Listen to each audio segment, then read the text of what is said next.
పేదల పక్షపాత ప్రభుత్వం కాంగ్రెస్ అని నిజామాబాద్ జిల్లా ఎడవల్లి మండల కాంగ్రెస్ అధ్యక్షుడు పులి శ్రీనివాస్ అన్నారు. పలు గ్రామాలకు చెందిన బాధితులు 65 మందికి సుమారు 15 లక్షల రూపాయల విలువైన సీఎం రిలీఫ్ ఫండ్ చెక్కులను అందించారు. గ్రామాల్లో నిరుపేద కుటుంబాలను ఆదుకునేందుకు కాంగ్రెస్ పార్టీ ఎల్లప్పుడూ సిద్ధంగా ఉంటుందన్నారు. ఎమ్మెల్యే సుదర్శన్ రెడ్డి ఆధ్వర్యంలో ప్రతి పేద కుటుంబానికి ఆర్థిక సాయం అందించే లక్ష్యంతో చెక్కులు పంపిణీ ఏర్పాటు చేసినట్లు తెలిపారు. గత బీఆర్ఎస్ ప్రభుత్వంలో సంక్షేమ పథకాల్లో చాలా అవినీతికి పాల్పడ్డారని ఆరోపించారు. చెక్కుల పంపిణీ కార్యక్రమంలో భాగంగా జానకంపేట గ్రామానికి విచ్చేయడం జరిగింది.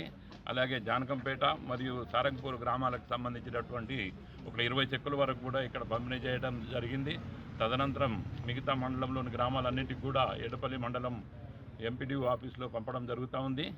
నేటి లగాయతు ప్రతి సీఎం రిలీఫ్ ఫండ్ కానివ్వండి, కళ్యాణ లక్ష్మి చెక్కులు కానివ్వండి, షాదీ ముబారక్ చెక్కులు కానివ్వండి, గత 10 సంవత్సరాల కాలంలో ప్రతి దానికి లంచాలు ఇది కాకుండా మా దళిత బంధు పథకంలో కూడా 10 లక్షల రూపాయలు ఇస్తే 4 లక్షలు 5 లక్షలు లంచాలు తీసుకున్నటువంటి పరిస్థితి ఈ అన్ని గ్రామాల్లో అందరికీ తెలిసిన విషయమే. దయచేసి ఇక నుంచి మేము నిస్వార్థంగా పరిపాలన చేస్తామని మీకు పత్రికాముఖంగా తెలియజేస్తాము.